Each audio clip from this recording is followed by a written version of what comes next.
Hello friends, welcome জানাচ্ছি আমার YouTube চ্যানেলে সবাইকে। চলে এসেছি আপনাদের জন্য আরও একটা নতুন ভিডিও নিয়ে। সবাইকে জানাচ্ছি গুড মর্নিং। তো আমরা পিজি অ্যাডমিশন 2023-এর পরপর আপডেট আসছে এবং শেয়ার করছি, নিশ্চয়ই দেখছেন আরজি থেকে। এবং আমি প্রত্যেক বছর যেটা করে থাকি, পিজি অ্যাডমিশন শুরু হবার আগে তার কিছুদিন আগে প্রি পিজি অ্যাডমিশনের আপডেটগুলো শেয়ার করি। এটার মানে কি?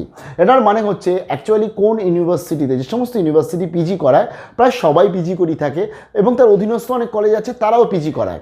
এবার আপনার যে ধরুন যে সাবজেক্টে আপনি মাস্টার্স করার প্ল্যানিং করছেন, আপনি এই প্রি পিজি অ্যাডমিশনে জেনে যাবেন যে আপনার সাবজেক্টে সাধারণত কি যোগ্যতা লাগে মাস্টার ডিগ্রি করার জন্য, আপনার যে ইউনিভার্সিটি ক্যাম্পাস সেখানে ধরুন পিজির জন্য সিট রয়েছে, প্লাস কোন কোন কলেজগুলো যেখানে আপনার বিশ্ববিদ্যালয়ের অধীনস্থ পিজি করানো হয় সেখানে কত কত সিট রয়েছে। তাহলে আপনি একটা নির্দিষ্ট ধারণা পেয়ে যাবেন এবং এর ফলে আপনি কিন্তু যখন 1 তারিখ থেকে অ্যাপ্লাই করবেন বা ফাইনাল নোটিফিকেশান যখন চলে আসবে 23-এর, তখন আপনার কিন্তু বুঝতেও সুবিধা হবে এবং আপনার অলরেডি প্রি লিস্টেড করা রয়েছে যে আমি এই কলেজগুলো অ্যাপ্লাই করব। আমি অলরেডি MA এবং MCom শেয়ার করে দিয়েছি কলকাতা বিশ্ববিদ্যালয়, এখন শেয়ার করছি MSC, কারণ MSC কিন্তু আমাদের ক্যালকাটা ইউনিভার্সিটি অত্যন্ত জনপ্রিয় এবং স্ট্রিম এবং এখানে প্রচুর কোর্স করানো হয়ে থাকে এবং এখানে আপনারা বিভিন্ন কলেজের আন্ডারেও কিন্তু MSCগুলো অ্যাপ্লাই করতে পারছেন। আর অতি অবশ্যই অ্যাপ্লাই করবেন, কারণ সিট সংখ্যা খুবই কম। যারা নতুন এসেছে তাদেরকে রিকোয়েস্ট করলাম প্লিজ সাবস্ক্রাইব করবেন, সঙ্গে থাকবেন সমস্ত আপডেটগুলো পাওয়ার জন্য। আপনার ইউনিভার্সিটিরও সেম এইভাবে প্রি পিজি অ্যাডমিশনে আপডেট আনতে চাই, কমেন্ট সেকশানে আপনার বিশ্ববিদ্যালয়ের নামটা জানাবেন। আর একটা বলে দিই ভিডিওটা শুরুর আগে, রেজাল্ট নিয়ে যারা টেনশন করছেন, দেখুন রেজাল্ট বেরোবে এই মাসের মধ্যেই, তার ফলে রেজাল্ট নিয়ে কোনো চিন্তার না, এটা একদম বিশ্ববিদ্যালয়ের বিষয়, তাদের দায়িত্ব, তারা কত তাড়াতাড়ি রেজাল্টটাকে প্রকাশ করবে। অলরেডি অনেক ইউনিভার্সিটি রেজাল্ট প্রকাশ করে দিয়েছে ফাইনাল সেমিস্টার, বাকি অনেক ইউনিভার্সিটি তারা কিন্তু রেজাল্ট এখনও দেয়নি, বাট এই মাসের মধ্যে সবাই রেজাল্ট চলে আসবে, কারণ 1 সেপ্টেম্বর 2023 থেকে শুরু হচ্ছে আমাদের রাজ্যে পিজি অ্যাডমিশন। আর একটা কোয়েশ্চেন আসবে, আমি জানি যে এন্ট্রান্স নাকি আজকে মেরিট। দেখুন এখনও অবধি ফাইনাল ডিসিশন কিন্তু নেয়নি, ক্যালকাটা ইউনিভার্সিটির এখন ফাইনাল ডিসিশন আসেনি, সেটা আমরা পরবর্তী জানবো। তবে তার আগে চলুন দেখে নিচ্ছি যোগ্যতা, সিট, সমস্ত কিছু। হচ্ছে MSCর আপডেট। MSCটা আমরা প্রথম দিয়ে শুরু করছি, সেটা হচ্ছে এগ্রিকালচার। দেখুন এগ্রিকালচার হচ্ছে সবথেকে ভালো একটা প্রফেশনাল কোর্স এবং এখানে শুধুমাত্র BSc এগ্রিকালচার বা বিটেক এগ্রিকালচার থাকলে আপনি আবেদন করতে পারছেন, তো নিশ্চয়ই পারবেন। তার সাথে যারা যে কেমিস্ট্রি বা বোটানি বা বায়োলজি নিয়ে পড়েছে তারাও কিন্তু অনেক কোর্সে আবেদন করতে পারে। বলে দিচ্ছি, এগ্রিকালচারে আজকে ফ্যাকাল্টি অফ এগ্রিকালচার আন্ডারে প্রথম যে কোর্সটা রয়েছে সেটার নাম হচ্ছে প্ল্যান্ট ফিজিওলজি। এই ক্ষেত্রে ওর সিট রয়েছে 12 মতন সিট রয়েছে, মাত্র 12টা সিট আছে। এখানে যোগ্যতা বলে দিয়েছে BSc এগ্রিকালচারে 55% অথবা বোটানিতে 55% থাকলে কিন্তু আপনি আবেদন করতে পারবেন। তাই BSc এগ্রিকালচারের আগে নেওয়া হবে, তার পরবর্তী BSc বোটানিতে। তারপরে চলেছে জেনেটিক্স অ্যান্ড প্লান্ট ব্রিডিং, এই ক্ষেত্রে 12টা মতন সিট আছে। এই ক্ষেত্রে BSc এগ্রিকালচার এবং তার সাথে বোটানি যারা রয়েছে তারা আবেদন করতে পারছে। তারপরে চলেছে হর্টিকালচার, এই ক্ষেত্রে আপনার সিট রয়েছে 12টা মতন এবং এক্ষেত্রে 55% মার্কস চেয়েছে BSc এগ্রিকালচার অথবা যারা আজকে বোটানি বা হর্টিকালচার নিয়ে পড়েছে বা BSc এগ্রিকালচার এবং হর্টিকালচারদের আগে নেবে, তার পরবর্তী বোটানি স্টুডেন্টসদের নেবে। তার ফলে আপনারা অতি অবশ্যই আবেদন করতে পারবেন। আর এখানে BSc বোটানি যারা স্টুডেন্টস আছে তাদের জন্য আলাদা করে 4টে মতন কিন্তু সিট রয়েছে। আচ্ছা, তার পরবর্তী চলে এসে অ্যাগ্রোনমি, এই ক্ষেত্রে আপনাকে 55% মার্কস পেতে হবে BSc এগ্রিকালচারে এবং এই ক্ষেত্রে কিন্তু কেমিস্ট্রি বা বোটানি স্টুডেন্টসদের সুযোগ দেয় না। সেম আপনার সিড টেকনোলজি এবং সিড সায়েন্স অ্যান্ড টেকনোলজির ক্ষেত্রেও আপনার 12টা মতন সিট, এখানেও কিন্তু আজকে বোটানি এবং কেমিস্ট্রিতে সুযোগ দেয় না, শুধুমাত্র BSc এগ্রিকালচার থাকলে আবেদন করতে পারছেন। Agricultural chemistry and soil science রয়েছে, এই ক্ষেত্রে টোটাল সিট রয়েছে 23টা মতন। এখানে আপনি কিন্তু আজকে BSc এগ্রিকালচার বা BSc কেমিস্ট্রি থাকলে আবেদন করতে পারছেন। যারা আজকে এগ্রিকালচার নিয়ে যারা আজকে পড়াশোনা করেছে তাদের জন্য এখানে 8টা মতন সিট আছে, আর যারা যে কেমিস্ট্রি নিয়ে পড়ে তারা হচ্ছে 15টা মতন সিট আছে। অর্থাৎ কেমিস্ট্রি নিয়ে যদি আপনি BSc করেছেন, আপনার কাছে দেখুন অপশান তো অনেক আছে, পরপর আমি বলছি। আপনার কাছে কেমিস্ট্রি মাস্টার্সের সাথে সাথে এটা একটা খুব ভালো সাবজেক্ট কিন্তু অপশানে পেয়ে যাচ্ছেন। চলুন দেখে নিচ্ছি আরও কিছু কোর্স। শেয়ার করছি ফ্যাকাল্টি অফ হোম সায়েন্সের আন্ডারে যে কোর্সগুলো হয়ে থাকে। প্রথমত জানিয়ে দিই, এখানে MSc হয়ে থাকে হোম সায়েন্সে ফুড অ্যান্ড নিউট্রিশনের ওপর এবং ফুড অ্যান্ড নিউট্রিশনে আপনাকে অনার্স থাকতে হবে। BSc অনার্স 55% মার্কস লাগে।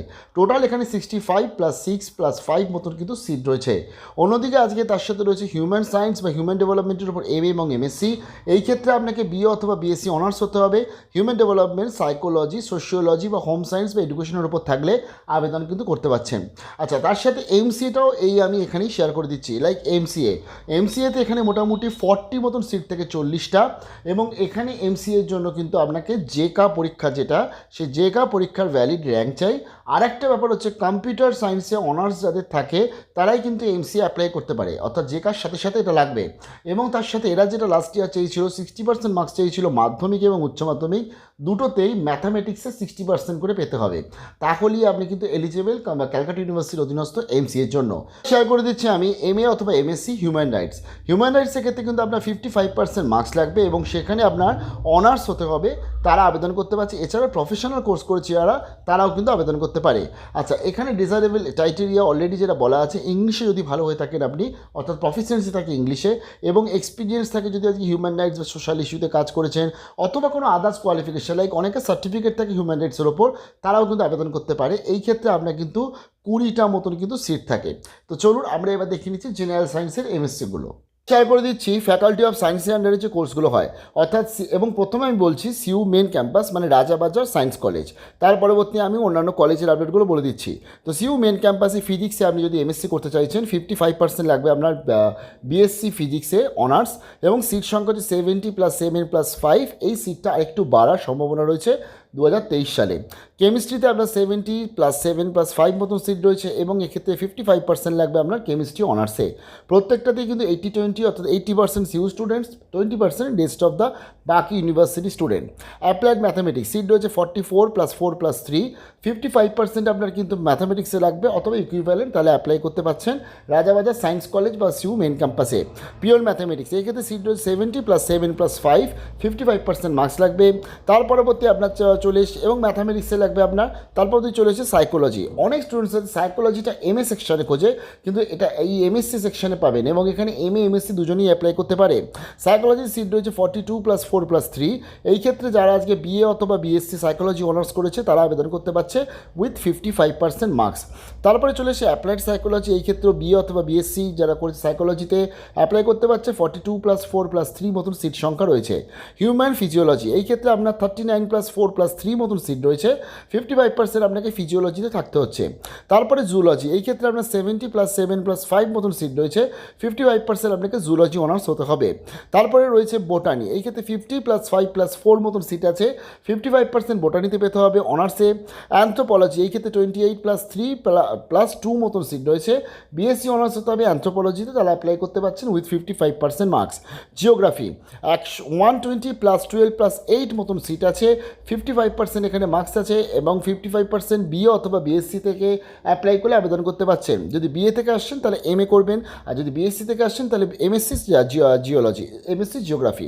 তারপরে স্ট্যাটিস্টিক্স এই ক্ষেত্রে 35 + 4 + 2 মতন সিট আছে, 55% মার্কস লাগবে স্ট্যাট অথবা বি স্ট্যাট যারা করে এসছে। তার পরবর্তী মাইক্রোবায়োলজি এই ক্ষেত্রে 15 + 2 + 1 মতন সিট রয়েছে মেন ক্যাম্পাসে, 55% মার্কস লাগবে বিএসসি অনার্স মাইক্রোবায়োলজিতে। কম্পিউটার সায়েন্সে রয়েছে 30 + 3 + 2, 55% মার্কস লাগবে এখানে কিন্তু কম্পিউটার সায়েন্স অনার্সে। ইলেকট্রনিক সায়েন্স এই ক্ষেত্রে আপনার 25 + 2 + 2 মতন সিট রয়েছে, ইলেকট্রনিক্স অথবা ফিজিক্সে 55% মার্কস থাকলে আবেদন করতে পারছেন। তারপরে চলে এসে অ্যাপ্লাইড জিওলজি। এই ক্ষেত্রে আপনার যেটা মার্কস রয়েছে 55% মার্কস পেতে হবে জিওলজিতে, তাহলে আপনি অ্যাপ্লাই করতে পারছেন 28 + 3 + 2 মতন আপনি সিট পেয়ে যাচ্ছেন। বায়োকেমিস্ট্রি অন্যতম গুরুত্বপূর্ণ সাবজেক্ট এবং বায়োকেমিস্ট্রির সিট সংখ্যা রয়েছে 60 + 6 + 4 মতন সিট রয়েছে, মানে 70টা মতন সিট রয়েছে। 55% মার্কস পেলে আপনি আবেদন করতে পারছেন কিসে? Chemistry, biochemistry, physics, zoology, botany, তার সাথে ফিজিওলজি, মাইক্রোবায়োলজি, অ্যানথ্রোপোলজি, আরও অনেক সাবজেক্ট রয়েছে। এবং এক্ষেত্রেই বলে দিই যে ফিজিক্সের স্টুডেন্টস যারা রয়েছে তারা যেমন আজকে বিশেষ করে তারা আজকে ফিজিক্স অনার্সে অ্যাপ্লাই করতে পারছে, প্লাস কিন্তু তারা আজকে দেখুন বায়োকেমিস্ট্রি অ্যাপ্লাই করতে পারছে, যেমন কেমিস্ট্রি স্টুডেন্টরা কেমিস্ট্রি অ্যাপ্লাই করতে পারছে, অন্যদিকে আজকে এগ্রিকালচারে অ্যাপ্লাই করতে পারছে, প্লাস বায়োকেমিস্ট্রিতেও কিন্তু অ্যাপ্লাই তারা করতে পারবে। আচ্ছা, এবং এক্ষেত্রে বলে দিই 60% টোটাল সিট যেটা আছে সিউ বায়োকেমিস্ট্রি স্টুডেন্টদের জন্য আছে, বাকি 20% সিট আছে যারা সিউ অন্যান্য অনার্স আসছে like physics, chemistry, zoology, botany নিয়ে যারা পড়ছে তারা যারা আসছে, আর বাকি 20% পার্ট বির জন্য রয়েছে। তারপরে চলে এসে মেরিন সায়েন্স, খুব গুরুত্বপূর্ণ সাবজেক্ট। সিট সংখ্যা রয়েছে আপনার কিন্তু এখানে 17 + 2 + 1 মতন সিট রয়েছে, এই সিটটাও বাড়ার সম্ভাবনা আছে। এখানে 55% মার্কস লাগবে আপনার কেমিস্ট্রি, বায়োকেমিস্ট্রি অথবা আপনার zoology, botany, geology, physiology, microbiology, anthropology, life science, environmental science, physics, এই সমস্ত সাবজেক্ট সাবজেক্টে অনার্স থাকলে আবেদন করতে পারছেন। তার ফলে আপনারা দেখছেন আপনাদের কাছে কিন্তু অপশান অনেক রয়েছে কোর্স ওয়াইজ, এবং আপনি আপনার বেস্ট কোর্সগুলো অ্যাপ্লাই করবেন। এবং আপনারা কিন্তু চাইলে কেমিস্ট্রি অ্যাপ্লাই করতে পারেন, মেরিন সায়েন্স অ্যাপ্লাই করতে পারেন, বায়োকেমিস্ট্রি অ্যাপ্লাই করতে পারেন, বা বায়োফিজিক্স অ্যাপ্লাই করতে পারেন। তারপরে চলে এসে বায়োফিজিক্স। এই ক্ষেত্রে বায়োফিজিক্স আর মলিকুলার বায়োলজি সিট সংখ্যা রয়েছে 20+2+1। এই ক্ষেত্রে আপনাকে physics, chemistry, zoology, botany, physiology, biochemistry এই সাবজেক্টগুলোর মধ্যে যে এতগুলো সাবজেক্ট রয়েছে এর মধ্যে যে কোনো সাবজেক্টে 55% মার্কস পেলে অনার্স থাকলে আবেদন করতে পারছেন। তারপরে চলে এসে আপনার বায়োটেকনোলজি। এই ক্ষেত্রে আপনার সিট সংখ্যা রয়েছে 14+1+1, মাত্র 16 মতন সিট রয়েছে 16টা সিটের মধ্যে, এবং এখানে কম্পিটিশন হয়ে থাকে chemistry, biochemistry, physics, zoology, botany, physiology, microbiology, anthropology, biotechnology, food নিউট্রিশনের সবাই আবেদন করতে পারছে, ইনক্লুডিং MBBS বা বিটেক যারা আছে। তারপরে চলেছে জেনেটিক্স। এই ক্ষেত্রে সিট রয়েছে 12টা মতন সিট রয়েছে, এবং এই ক্ষেত্রেও আপনারা যারা অ্যানথ্রোপোলজি, বোটানি, জুলজি বা ফিজিক্স, ফিজিওলজি নিয়ে পড়াশোনা করেছেন বা মাইক্রোবায়োলজি তারা কিন্তু অ্যাপ্লাই করতে পারছে।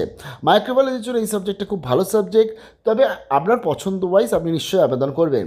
আর একটা মোস্ট ডিমান্ডিং সাবজেক্ট, সবথেকে বেশি কমেন্ট পাই যেটা নিউরোসায়েন্স। কারণ বর্তমানে এখন সময় বিশেষ করে নিউরোসায়েন্সের চাহিদা প্রচুর। এই ক্ষেত্রে যারা লাইফ সায়েন্সের সাবজেক্ট আছে যারা, বিশেষ করে যেমন ধরুন আজকে জুলজি নিয়ে পড়েছে বা physiology, anthropology, environmental science, microbiology, food nutrition, biotechnology, biochemistry এই সমস্ত সাবজেক্ট নিয়ে পড়েছে, এবং তাদের কেমিস্ট্রি থাকতে হবে জেনারেল সাবজেক্ট হিসাবে, তারা কিন্তু সবাই এটা আবেদন করতে পারছে। এছাড়া যারা আজকে MBBS করেছে বা ফার্মাসি করেছে তারাও কিন্তু আবেদন করতে পারবে। আর 55% মার্কস লাগবে নিউরো সায়েন্স পড়তে গেলে। এখানে সিট পাচ্ছেন আপনি 15টা মতন সিট রয়েছে। এনভায়রনমেন্টাল সায়েন্স এই ক্ষেত্রে আপনার সিট রয়েছে 18টা মতন। 55% মার্কস পেতে হবে আপনাকে এনভায়রনমেন্টাল সায়েন্স অথবা বোটানি, কেমিস্ট্রি বা আপনার food and nutrition, genetics, life science এই সমস্ত সাবজেক্টগুলোতে আপনি থাকলে 55% যে কোনো একটা সাবজেক্টে পেলে আবেদন করতে পারছেন। আচ্ছা, 60% এখানে মার্কসটা 60% স্টুডেন্টস ভর্তি হয় যাদের সিউথ আন্ডারে এনভায়রনমেন্টাল সায়েন্স নিয়ে যারা অনার্স করেছে, আর 20% হয় যারা আদার্স যারা সাবজেক্টগুলো বললাম সেগুলো, আর বাকি 20% তো ক্যাটাগরি বি অর্থাৎ আদার্স ইউনিভার্সিটি স্টুডেন্টদের জন্য। সেক্ষেত্রে এনভায়রনমেন্টাল সায়েন্স হতে পারে বা এই সাবজেক্টগুলোর মধ্যে যে সাবজেক্টগুলো আপনি অনার্স পড়েছেন। অ্যাটমসফিয়ারিক সায়েন্স এই ক্ষেত্রে আপনার টোটাল সিট থাকে মোটামুটি 18টা মতন সিট থাকে, এবং এক্ষেত্রে BSc অনার্স হতে হবে আপনাকে। Physics, chemistry, maths, stat, environmental science, geology, geography নিয়ে পড়লে আবেদন কিন্তু করতে পারছেন। এবং তার সাথে বলে দিয়েছে ফিজিক্স বা ম্যাথামেটিক্স আপনাকে কিন্তু এর মধ্যে যে কোনো একটা সাবজেক্ট জেনারেল সাবজেক্ট হিসাবে পড়াশোনা করতে হবে। তারপরে রয়েছে আপনার এক্সারসাইজ ফিজিওলজি, এবং এক্সারসাইজ ফিজিওলজি এটাও খুব গুরুত্বপূর্ণ সাবজেক্ট। এই ক্ষেত্রে আপনার কিন্তু আজকে ফিজিওলজি নিয়ে যারা পড়াশোনা করেছে তারা আবেদন করতে পারছে। এছাড়া লাইফ সায়েন্সের যে কোনো ব্রাঞ্চে যারা পড়াশোনা করেছে তারাও কিন্তু আবেদন করতে পারছে, এবং ফিজিওলজিকে তাদের কিন্তু আজকে জেনারেল সাবজেক্ট হিসাবে পড়তে হবে। আচ্ছা, তারপরে স্পোর্টস বায়োকেমিস্ট্রি এই ক্ষেত্রে আপনাকে 16টা মতন সিট রয়েছে। এক্সারসাইজ সাইকোলজিতেও 16টা মতন সিট, এবং স্পোর্টস বায়োকেমিস্ট্রিতে 55% মার্কস থাকে লাইফ সায়েন্সের ব্রাঞ্চে, এবং ফিজিওলজিকে আপনার পাশে রাখলে আবেদন করতে পারছেন। এছাড়া তো ফিজিওলজি যারা ধরতে গেলে অনার্স রয়েছে তারা তো আবেদন করতেই পারছে। তার পরবর্তী বলে দিয়েছে যে নিউট্রিশন যারা স্পোর্ট নিউট্রিশন এটা হচ্ছে 16টা মতন সিট, 55% মার্কস লাগবে সেম লাইফ সায়েন্স ব্রাঞ্চে, ফিজিওলজি পাস অথবা ফিজিওলজি অনার্স থাকলে তারা আবেদন করতে পারছে। তাহলে ফিজিওলজি নিয়ে যারা পড়েছে বা যারা লাইফ সায়েন্সের ধরুন বোটানি, জুলজি নিয়ে পড়েছে তাদের কাছে কতগুলো অপশান চলে এলো এটা আপনারা কিন্তু দেখতে পাচ্ছেন। একটু কলেজটা বলে দিই, দেখুন অ্যাপ্লাইড জিওলজি আপনি আশুতোষ কলেজে অ্যাপ্লাই করতে পারছেন, 25টা মতন সিট আছে। তারপরে চলে এসে অ্যাপ্লাইড সাইকোলজি চলে এসে, এক্ষেত্রে 10টা মতন সিট আছে বেথুন কলেজে। তারপরে চলে এসে applied psychology women's college Kolkata, 22টা মতন সিট আছে। বোটানি পেয়ে যাচ্ছেন বেথুন কলেজে, 21টা মতন সিট আছে। বোটানি পেয়ে যাচ্ছেন যোগমায়া দেবী কলেজ, 22টা মতন আপনি সিট পেয়ে যাচ্ছেন। তারপরে বোটানি পেয়ে যাচ্ছেন লেডি ব্রাহ্মণ কলেজ, 15টা মতন সিট পাচ্ছেন। বোটানি পাচ্ছেন শ্রীরামপুর কলেজ, 20টা মতন আপনি সিট পাচ্ছেন। তার ফলে বোটানি নিয়ে যারা অ্যাপ্লাই করবে ক্যাম্পাসে পাশাপাশি এতগুলো অপশান পেয়ে যাচ্ছে। কেমিস্ট্রি আপনি এখানে বেশি অপশান দেয় না, দুটো কলেজই হয়, একটা হচ্ছে বেহালা কলেজ, 25টা মতন সিট আছে, আর একটা লেডি ব্রাহ্মণ কলেজ, 20টা মতন আপনি সিট পেয়ে যাচ্ছেন। কম্পিউটার সায়েন্স আপনি পেয়ে যাচ্ছেন আশুতোষ কলেজে 25টা সিট, শস্যনা কলেজ পেয়ে যাচ্ছেন 30টা সিট, সুরেন্দ্রনাথ কলেজে পেয়ে যাচ্ছেন 20টা মতন সিট পাচ্ছেন। ইলেকট্রনিক সায়েন্স সেটা দীনবন্ধু অ্যান্ড্রুজ কলেজে 24টা মতন সিট পাচ্ছেন। এনভায়রনমেন্টাল সায়েন্স এক্ষেত্রে আশুতোষ কলেজে আপনি পেয়ে যাচ্ছেন 30টা সিট। ফুড নিউট্রিশন আপনি ওমেন্স কলেজ থেকে পেয়ে যাচ্ছেন 22টা সিট। জিওগ্রাফি পেয়ে যাচ্ছেন আপনি অনেক কটা কলেজে, আমি পরপর বলে দিচ্ছি। আশুতোষ কলেজে পাচ্ছেন 31টা মতন সিট রয়েছে। তার সাথে আপনার যেটা যেটা রয়েছে জিওগ্রাফি বিজয়কৃষ্ণ গার্লস কলেজ রয়েছে 30টা মতন সিট রয়েছে, লেডি ব্রাহ্মণ কলেজে 27টা মতন সিট রয়েছে, যা প্রভু জগৎবন্ধু কলেজ আন্দুল এক্ষেত্রে 22টা মতন আপনি সিট পেয়ে যাচ্ছেন। অন্যদিকে আপনি শর্ষণা কলেজে সিট পেয়ে যাচ্ছেন 20টা মতন, বিদ্যাসাগর কলেজে পেয়ে যাচ্ছেন 60 বা 60 মতন আপনি সিট পাচ্ছেন। অন্যদিকে আপনি বিবেকানন্দ কলেজ ফর ওমেনে পেয়ে যাচ্ছেন 28টা মতন সিট, এবং জিওগ্রাফি ওমেন্স কলেজে পেয়ে যাচ্ছেন 25টা। এবং এতগুলো আপনি অর্থাৎ এতগুলো সাবজেক্ট কিন্তু আপনি পেয়ে যাচ্ছেন, মানে এতগুলো কলেজ পেয়ে যাচ্ছেন জিওগ্রাফি অনার্সের স্টুডেন্টসের জন্য। এবার চলে এসছে আমার হিউম্যান ফিজিওলজি। এই ক্ষেত্রে রামমোহন কলেজ রয়েছে 25টা মতন সিট রয়েছে। হিউম্যান ফিজিওলজি রয়েছে শ্রীরামপুর কলেজ 20টা মতন সিট রয়েছে। মাইক্রোবায়োলজি পড়ানো হয় বিজয়নগর কলেজে পড়ানো হয় 37টা সিট, এবং লেডি ব্রাহ্মণ কলেজে পড়ানো হয় 25টা মতন সিট পাচ্ছে। অ্যাপ্লাইড ম্যাথামেটিক্স এইটা আপনি পেয়ে যাচ্ছেন নরসিংহ দত্ত কলেজ 24টা মতন আপনি সিট পাচ্ছেন। পিওর ম্যাথামেটিক্স পেয়ে যাচ্ছেন বঙ্গবাসী ইভিনিং কলেজ 26টা সিট, বেহালা কলেজ 27টা সিট, বেথুন কলেজ 16টা সিট, ফকিরচাঁদ কলেজে 38টা সিট, এবং লেডি ব্রাহ্মণ কলেজে পাচ্ছেন 30টা সিট। প্রভু জগৎবন্ধু কলেজে আপনি পেয়ে যাচ্ছেন 27টা সিট, এবং তার সাথে উলুবেড়িয়া কলেজে পেয়ে যাচ্ছেন 27 বা 27টা মতন সিট। এতগুলো পেয়ে যাচ্ছেন আপনি কিন্তু ম্যাথামেটিক্সে এমএসসির জন্য পিওর ম্যাথামেটিক্সে। এবার চলে আসছে ফিজিক্সেও আপনি কিন্তু খুব একটা বেশি কলেজের অপশান না পেলেও এই সমস্ত সাবজেক্টগুলো অনেক কটা কোর্স আছে যেগুলো তারা কিন্তু অ্যাপ্লাই করতে পারে। সেই মানে রিলেটেড যে কোর্সগুলো বললাম অতি অবশ্যই অ্যাপ্লাই করবেন। ফিজিক্স লেডি ব্রাহ্মণ কলেজ সিট পেয়ে যাচ্ছেন 20টা মতন, এবং তার সাথে 15টা মতন সিট পাচ্ছেন, এবং গুরুদাস কলেজে পাচ্ছেন 20টা মতন সিট।